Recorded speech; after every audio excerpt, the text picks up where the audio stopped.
What's the Problem was presented by Joe Bryan earlier this year, and it really blew up all over the Bitcoin world. It's a story. It's a fantastic story about money, and not in the way most of us think about money. So in this video that I'm making here, I'm going to walk through the What's the Problem video with Joe and add in some examples and some context from New Zealand. The purpose is to try and help New Zealanders figure out what's happening with our money and what are the downstream effects of that and how do we see them in our lives today. So let's get into it with Joe. Hello everybody, my name's Joe Bryan. I'm ever so sorry I can't be with you at BitKiwi today. I'm in the UK, it is quite a way, but I'm certainly there in spirit, and thank you all very much for the attention for the next presentations. And you know, it's still very strange that people around the world have taken the materials that I created and have iterated and then start educating other people on this topic. So, and I hope you enjoy it, and I look forward to watching the recording, hopefully. But also, you know, good luck down there in New Zealand. You know, every country in the world is fighting their own separate battle when it comes to driving Bitcoin adoption within the cultural and the political and the regulatory backdrop that you find yourselves in. And every country is unique, but I'm really positive about what is happening down in New Zealand. You know, I've spoken to a number of the people who are talking to you today, and you know, they're making real headway on, you know, access to banking, payments and the rails, and also the education around this topic. So I hope you're having a wonderful day. Hopefully I'll be with you next year, and thank you again. Welcome to What's the Problem? So what is the problem? Oh, too many, unfortunately. I probably could have written twice as many things down on this slide. I think we all have that sense of unease. We all feel internally that things are not moving in the right direction in our lives, in the world. Like, things are becoming harder, not easier. And I think for most of us, we would recognize some elements of these things on the screen as touching our lives directly or indirectly. And what I'm here today to show you is that all these things may seem unconnected, but they're really not. The primary cause of all of these is the quality of our money. Okay, the primary cause of these problems is the quality of our money. So looking at the items here on the screen, what can we see in New Zealand? Do we see something similar? Do we see these in New Zealand? What do you see in your life? There's plenty of evidence around. If you look around or if you listen to people, you can see problems around. People are talking about housing affordability. It's really hard to get a house in New Zealand. Poverty, it's on the front pages, it's on the news. Cost of living, everyone's talking about that, everyone's seeing that. We're losing people from New Zealand again. What's the cause of that? Now we're going to do this through a story. So imagine there's this far off world where you have hundreds of smart people traveling on a ship. And this ship gets wrecked on a deserted island. This deserted island is so far from everywhere else, they're effectively cut off. But the island is resource rich. It has everything they could possibly need to rebuild society. But because these people have come from an advanced civilization, they know exactly where they're ultimately going to get back to. But now they're starting again with nothing. What's also clear is that they need some way of trading with each other once they start to rebuild. So they prioritize deciding on what to use for their new money, and suspend your disbelief slightly further in that they have, despite not having anything, the ability to create whatever monetary system they want with whatever characteristics. So the first question they need to answer is, what makes good money? What makes good money? So we have a group of people stranded on an island in the middle of the ocean. If you think about it, that's like New Zealand. We're a group of people stranded on an island in the middle of the ocean. Lots of resources, and they need to start trading with each other, but they need to think about what they will use as money and what makes a good money. This is not something that most of us think about, but money is a tool. Money is a technology, and it's been developed by people over time, and it is possible to have good money or bad money. So what would make perfect money? So money has properties, and they're really important, and the properties of each money make it a good or bad money. In this case, we're thinking about the perfect money.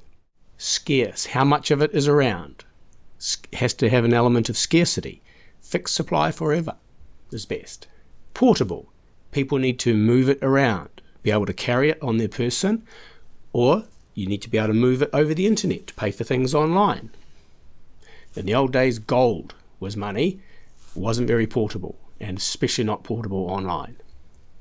People need money to buy large things like houses and small things like food, sandwiches, coffee. So money needs to be divisible into smaller units. It needs to last a long time, physically and online. Fungibility means that every unit of the money is the same. If I have one and you have one, they're exactly the same. There's no different, there's no grade with it, quality, kind of status of the money. It's all the same. Each one unit is the same as every other unit. They're exchangeable. Money needs to be acceptable. If you think about in our lives, the things, the goods and services we pay for, people that are selling them to us, merchants, need to accept it. People need to accept it online. It needs to be easy for people to recognize and accept.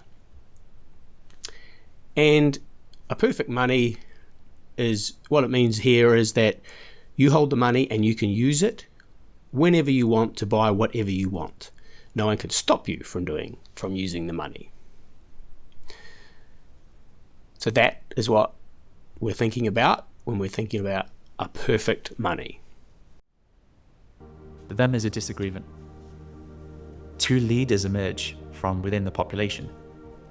The first, Satoshi, he says, well, given these are the characteristics of perfect money, that's going to be true today, true tomorrow, and true forever. So we should lock them in, you should never change. Whereas Fiatello, he says, well, I get that. I get this is the characteristics of perfect money, and I totally agree. But what if there's an emergency? What if we need to change something?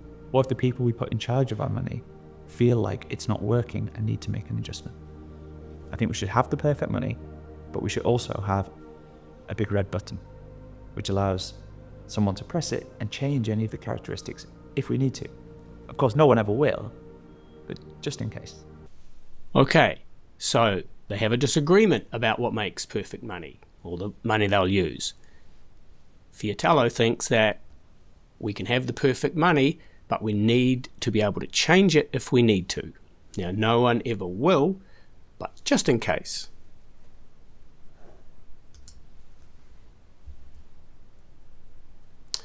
So, in Fiatello's world, he wants a big red button to be able to change the properties of money, if he needs to. Now, what about in New Zealand? Do we have a big red button to change our money if we need to? The answer is yes, we do have a big red button, and this button was pressed in 2020-2021. It was called large-scale asset purchase. This is a convoluted kind of explanation from the Reserve Bank, and what this really means is that we pressed the big red button and we printed money. Now, this was new money that didn't exist before, and it was created out of thin air. And this money, these dollars, have exactly the same value in the economy as the money you and I work for. This is how the big red button works. So up to 2021, that $53 billion was created out of thin air. That was 15% of the entire supply of New Zealand dollars. So any dollars you held lost 15% of their purchasing power, just like that. Now, what does that mean for people, for holders, for you, for me? How does that affect us? But this was our big red button in New Zealand. This becomes an irreconcilable disagreement. So a fairly drastic solution, but they build a huge wall right down the middle of this island. And on one side, they create the currency called Satoshis, which is perfect money always. And on the other side, are fiatellos, which is perfect money, but with the options changing.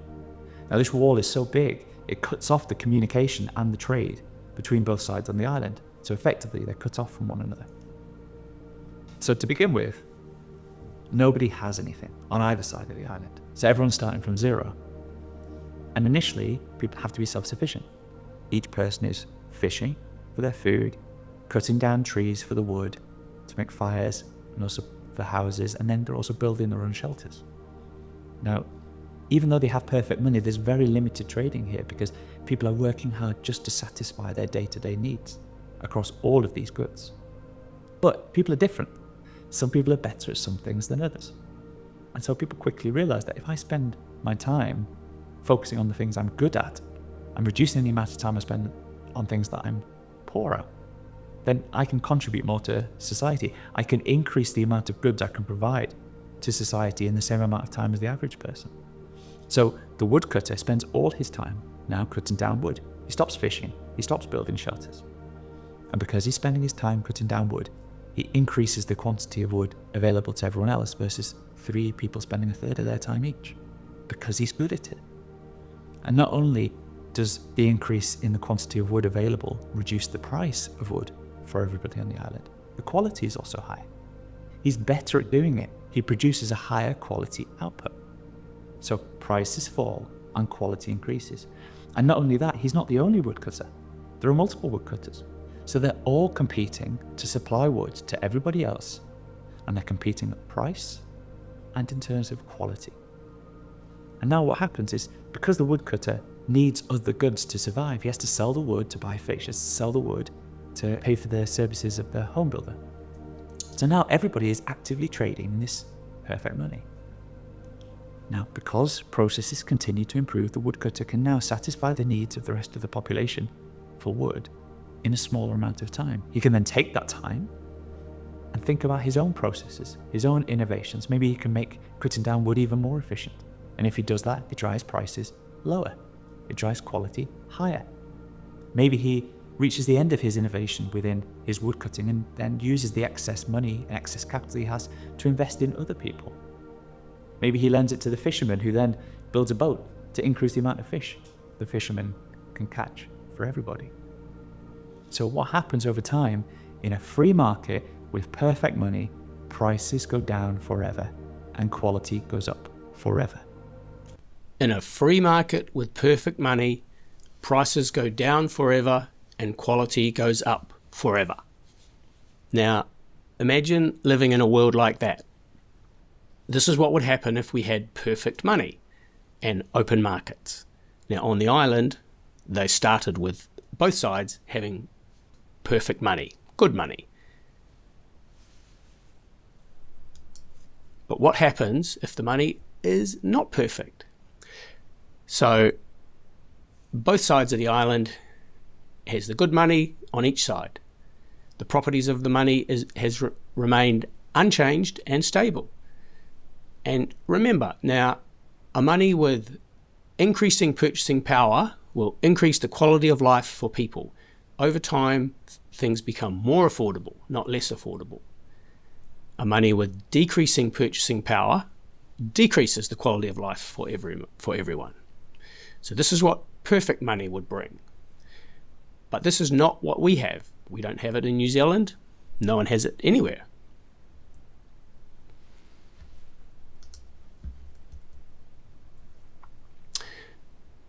Now, we talked about the properties of money. Remember the scarcity property of money, meaning that to be a good money, there needs to be an element of scarcity.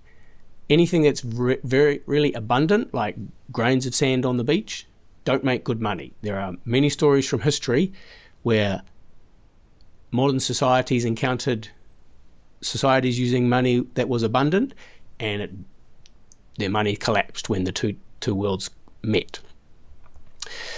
Back here in New Zealand, now this graph shows our money supply over the last 20 years. Now, you can see the bottom line there on the blue. You can see the effect of the big red button around 2021, that big uptick, 53 billion new dollars. The blue line is what we call base money. That's money, that's notes and coins issued by the Reserve Bank and commercial bank deposits with the Reserve Bank. The red line is what's known as broad money or M2 money, and that includes money created by banks as loans. So base layer money and on top broad money. But it's all, the broad money is what's circulating around in the economy. Now you can see that in the last 20 years, the amount of money in the economy has gone up significantly. Now think about that from the perspective of you're playing Monopoly. What would happen if a whole lot of new money is introduced to the game? Nothing else has changed, but new money is introduced into the Monopoly game. What would happen to all the prices in the game? Now, as we're watching this, we remember the purchasing power of a good money will increase over time. That is, until these guys come along. So now, because the society is growing and the population is growing, both sides of the island elect a government. Now, it doesn't matter if the government is left or right, big, small, up, down, doesn't matter. They are all the same when it comes to this. Now, however well run the government is, inevitably it will hit a deficit at some point. And that means it's spending more than it's receiving. And that could be through mismanagement, but it could just be through external circumstance, like a natural disaster or something like this. The causes are not important, but it will happen over the course of time, inevitably. But now we see a divergence across both sides of the island. Satoshi, he only has two choices here. To balance the budget, he needs to either raise taxes or cut spending. Or maybe a combination of the two. Whereas Fiatello, he has exactly the same choices. But he also has a big red button. And the important thing here is they're both up for re-election. And Fiatello knows that if he raises taxes or he cuts spending, it's going to cost him votes. So just this time, he decides to press the big red button and print a little bit of extra money for the government. So when times are good, money can work well. But when times get hard, economic times are tough, the money is tested. So the point here is that all governments over time have increased the amount of supply, the supply of New Zealand dollars. They're all running deficits and they're all increasing the supply of money. It doesn't matter which party is in power. Money supply has been increasing and so has government spending. So it's not a red versus blue issue. It's not a left versus right issue. All governments in the last 50 years have increased our money supply and run up deficits. How does that affect us? So as a government, as a country, how much are we spending and how does that affect us? So money supply becomes a political tool controlled by the Reserve Bank, controlled via the government, via the Reserve Bank, via the government. So therefore, if we're spending more, eventually more money, if we're running a deficit, eventually more money gets created and floods the system. So this is the New Zealand government surplus or deficit in the last 10 years. The last surplus, now that means, a surplus means we spend less than we take in. A deficit means we spend more. The government spends more than they take in revenue, which is taxes. So running a deficit since 2019, and just recently they announced that they weren't projecting a surplus until 2029. So that's 10 years of deficits coming. How does that affect us? It affects us through higher taxes, bigger government, which means more regulation and more red tape for businesses, for individuals. And if they're spending more every year, how does that affect the debt? New Zealand government debt in the last 5 years has increased nearly 300%. More spending by the government means more debt, which means higher taxes. Now, you think about this from the perspective of your household. If you were spending more than you earned for 10 years, how would that end? And this is a non-partisan issue. It spans multiple governments. Over this time, there's been different governments, red governments, blue governments, multicoloured governments. Every government is spending more than they earn and increasing the money supply.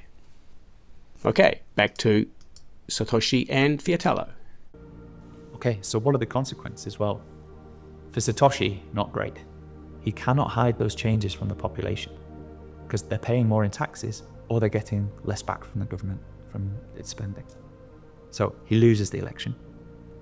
But government reduces in size naturally. So now overall, the efficiency in the economy is increased. But not only this, the social balance is improved within the economy because people now realize there is no free money. Taxes need to balance spending.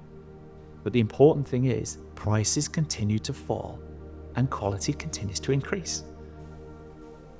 Now for Fiatello, great news, he gets re-elected. And to start with, it's consequence free. Like he thinks this is the greatest thing ever. I get re-elected and there's no downside. Okay, gets re-elected and no downside. But something's changed. Now, the way that it works in New Zealand is our politicians, our government, is on 3-year terms. Politicians are incentivized to win their next election, not to deal with long-term deficits or long-term spending. So right now in New Zealand, we're so removed from the concept of a government balancing the books. It's not going to happen for 10 years. How would that work in your household? Okay, back to money supply and inflation. So how are these two related? So back to our money supply chart. Now if you look at this, this is the last over 20 years. So increasing supply considerably over the last 20 years.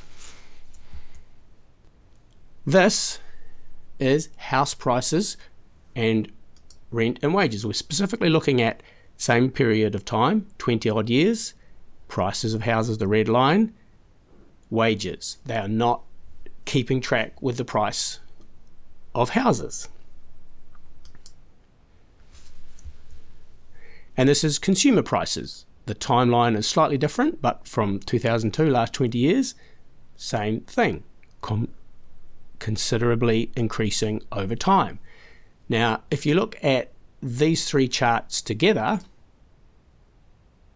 what's the relation? So what would happen to prices if the money and supply didn't increase so much? What would happen to prices if the money supply was fixed or flat? But now he's lurching from crisis to ever bigger crisis. He presses the big red button, which debases the currency, which leads to bigger government and more involvement in everything. And now not only is the government bigger, but the government has spawned a series of parasitic industries attached to it. Big Pharma, who are increasingly involved with the government to try to deal with the symptoms, but not the causes of the various health crises. Never incentivized to actually cure a patient, just to treat them long term, because a healthy customer is a lost customer. Big Food pushes for ever lower food standards across the economy. The military-industrial complex pushes for ever greater spending on defence both at home and on foreign shores. Wall Street are up to their eyeballs in debt and now so leveraged that the government wants to protect them. They can't be allowed to fail. Because if the banks fail, the population loses their money, the government falls. The government also continues to make unproductive investments. Investments trying to deal with the secondary issues it's created, but also investments driven from whatever political ideology the government has. And all of these things are effectively now crony corporatism. It's very hard to see where the government ends and these industries begin. The success of the government is deeply intertwined with the success of the industries. These industries start to ask the government to become regulators. You need to regulate us to protect the public. But this regulation, all it does is make competition harder. The 1, 2, 3 companies in each of these areas are now very, very close to the government. They supply the people for the regulator. When the regulators end their tenure, they go back and work for these companies. It stops smaller companies coming in and competing with them to then supply the government on better terms with higher quality product. So quality starts to decline and prices start to rise. Joe gave some examples here, and not all of them are entirely visible in the same way in New Zealand, but there are some similarities. Wall Street, think about from the perspective of Wall Street in the States, think about real estate in New Zealand. So many people invested in real estate, government can't allow prices to fall. They can't allow the banks to, wouldn't allow the banks to fail. Regulated industries. In New Zealand, there are some industries which have very limited competition. Think about the supermarkets, think about the building industry. The result of that is less entrance into the market, consumers paying higher prices. He mentioned food standards and the cost of food. We all see that happening. The quality of food goes down, and that has flow-on effects for health. If we think about looking around, I'm sure many of us could find examples of underproductive investments from the government, spending money on things that don't return a good return or don't have a positive outcome. And these lead to more compliance for businesses. It's harder for new businesses to enter markets, and stifling innovation. So think about in your life what you see around you. Now, what do you see in New Zealand? Now, what I see, like this. Why do we never see house prices go down in New Zealand over time? Why don't we have more competition in things like supermarkets? Why are there more regulations every year? Now, who really benefits from all this? Is it you? Is it me? Is it making your life easier or harder? Now, coming back to a really basic question, which a lot of this is around, is what has happened to our purchasing power? What has happened to the purchasing power of our money over time? Now, this affects every decision we make in every area of our lives. So we're 50 years into this experiment in New Zealand. Now, over time, the New Zealand dollar supply of the New Zealand dollar has increased at nearly 17% since 1988. That's a doubling of the supply every five years. This has spanned different governments and eras. It's not political in terms of a policy from one side or the other. This is how fiat currency works, and we are the ones left holding the bag. Now, governments want inflation, and they officially target it.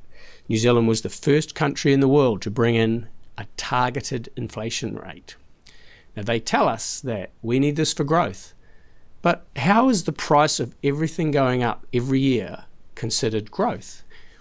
Where are the gains from technology? Things should be cheaper through all the advancements we've had in productivity and technology in the last 20 years. But the opposite is happening. How is this growth? And how does it affect people in New Zealand over time? Think about people you know, people around you. When I grew up, poverty, it was a much rarer thing than it was today. But today, we hear about it all the time. Being middle class in New Zealand used to mean having a comfortable life. Middle class people owned houses. They had a comfortable life, not meaning a luxurious life, but things were comfortable. Many of us would say we grew up in a middle class home and life was good. But nowadays, even people on high incomes are struggling. You hear about it all the time. I know people with good jobs and high incomes who tell me they are struggling.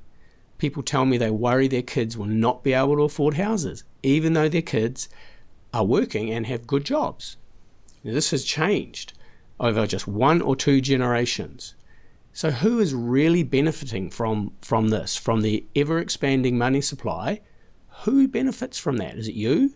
Is it me? Or is it someone else?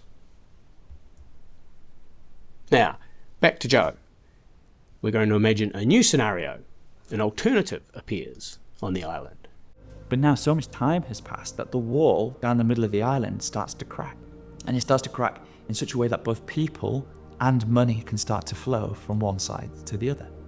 So on the one side, you've got the Satoshis increasing their purchasing power at 3% a year. On the other side, you've got the Fiatellos that are losing 7% purchasing power every year. So what happens? Why? What Fiatello starts to see is that money and people start to leave because they don't trust their ability to save using Fiatellos. They want Satoshis.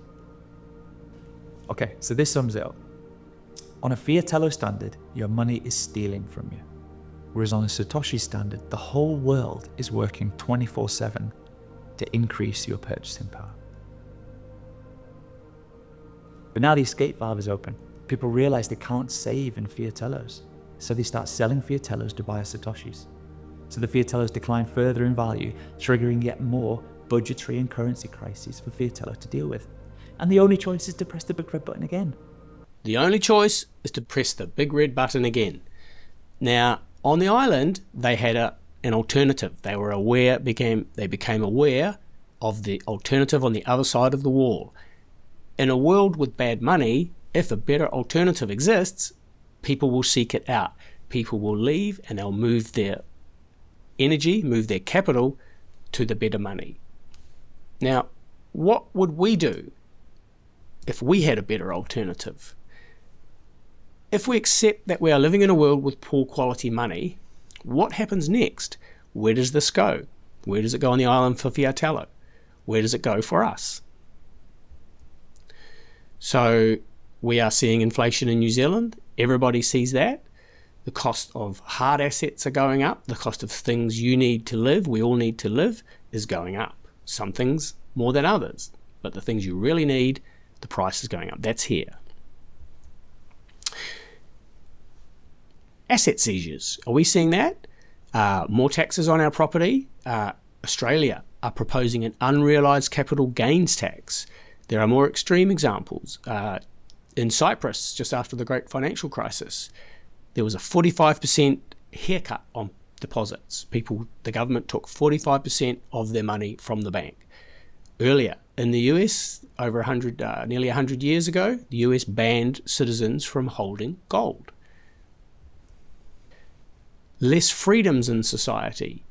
We see now in the EU there are restrictions on cash withdrawals, free speech restrictions on social media in Germany, in the UK, in Australia, and governments are working on CBDCs, which are central bank digital currencies.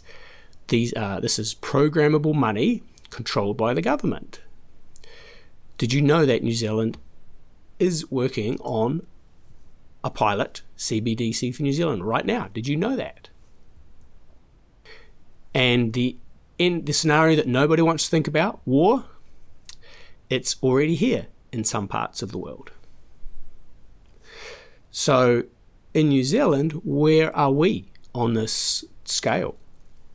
And what's next for us? But the thing to remember is that in all scenarios, people will choose to hold a better money. And some of you may be slightly ahead of me here. The US dollar is just a terrible version of the Fiatello. So the US dollar is corrupted on the same two key issues that the Fiatellos were, but on the other five it's materially worse as well. In terms of portability, it's easy to carry, easy to pay, but it's not great for merchants. You pay instantly, but the merchant doesn't get the money for multiple days, and that's if there was no fraud or chargebacks. It's divisible, but only to a point, and removes the ability to do microtransactions, which will unlock potentially completely different economic models. It's durable in digital form, but we have cash component, and that cash component is constantly undermined. The notes are reprinted in terms of design every 15 or 20 years, so there's no ability for an individual to save outside the banking system. If you put notes under your bed or under the floorboards and leave them 25 years, they're worthless. Those types of notes have gone out of circulation. So you need to take the notes every 15 or 20 years to the bank, hand them in, and get new notes. They re-centralize everything periodically out of choice. They're fungible, which means Every dollar is the same as every other dollar until it's not.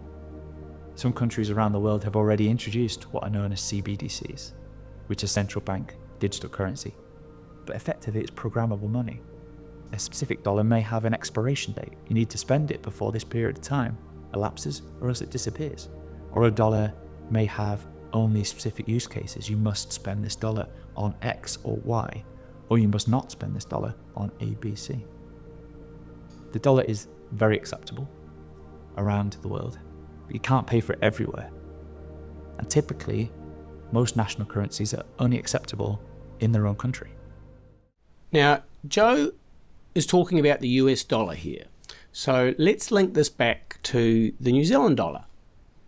So in the same way, the New Zealand dollar has a couple of the qualities of money which are compromised, let's say. So supply, the scarcity, the New Zealand dollar, as we saw in 2021, can be produced at zero cost.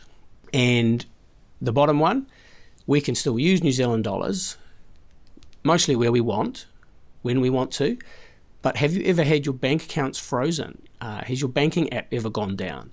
We rely on the banking system 100%. Now, what would happen if we had a central bank digital currency with certain rules on our use of money? Imagine that in the COVID lockdowns. How would that have looked? Now, in New Zealand, we have double the problem because our own currency is being debased 16% per year since 1989. That's more New Zealand dollars being created each year. And on top of that, the US dollar as the world reserve currency is also being debased. So we suffer the effect twice. We suffer the effect of inflation of the monetary supply twice. Once with our own currency and once with the US dollar, because this is the global reserve currency that we need to buy before we buy global commodities. And what it means is that over time, the New Zealand dollar is losing purchasing power, firstly, against the US dollar, and secondly, against hard commodities. Now, we don't follow in New Zealand, not everybody follows the US kind of political news. Some people do. But what it means is that as the world reserve currency, the US money supply, the red line on this graph, this is the last 50 plus years, is rising over time, keeping rising. On top of that, our supply is rising as well. Now, the blue line is the debt, the US debt. Now, they need to create new dollars on top to keep financing the debt. And on top of that, the New Zealand dollar supply is also rising. So systematically, our purchasing power is being destroyed over time. Now, unfortunately, this is how fiat currencies work. The US dollar is the best of a bad bunch, but look at this. The New Zealand dollar over the last 10 years against the US dollar, can you find the New Zealand dollar on this chart? There it is there, 28% loss in purchasing power against the US dollar in the last 10 years. Now, we're just behind the Moldovan leu and just ahead of the Peruvian sol. Now, this is a scorecard of the New Zealand dollar against other currencies. Now, over time, all fiat currencies like the New Zealand dollar, the US dollar, the yen, the Australian dollar, the pound, they've all lost purchasing power against hard commodities. Here's a quote from Friedrich Hayek, who is a well-known Austrian economist. He's a proponent of sound money, smaller government, and the separation of money and state. The history of government management of money has, except for a few short happy periods, been one of incessant fraud and deception. Now, Hayek won the Nobel Prize for economics in 1974. The Austrian Economics School was a school of economics developed in the late 19th century based on sound money, smaller government, and separation of money and state. Now, it's worth remembering that governments have only been managing our currencies for the last 100 years or so. Before that, it was different. Now, time to brighten things up. What can we do about this? Joe's got a plan. Now, that would all be pretty depressing if there wasn't a solution. But thankfully, there is. The only solution here is the separation of money and state. The government cannot be allowed access to a big red button. And Hayek again, and this time the quote's from 1984. I don't believe we shall ever have good money again until we take it out of the hands of government. We can't take it violently out of their hands. All we can do is, by some sly, roundabout way, introduce something they just can't stop. Brilliant quote. So I hope now, with these links between the big red button and the money printer and all of these issues that we see in our lives today, that it's now much clearer that if we can fix the money, we'll fix the world. And the good news here, and this is the best news, is that Satoshis are real. And even Fiatello is now a convert. The solution is Bitcoin. One Bitcoin is 100 million Satoshis.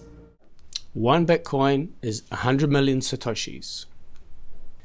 The only solution is the separation of money and state. This is the way it always used to be. Gold was money and it was separate from the state. The fiat experiment that we're in now has only been around for just over 100 years. Before that, money was separate from government. And as Hayek said, the only way is a sly, roundabout way to introduce something they can't stop. We fix the money, we fix the world.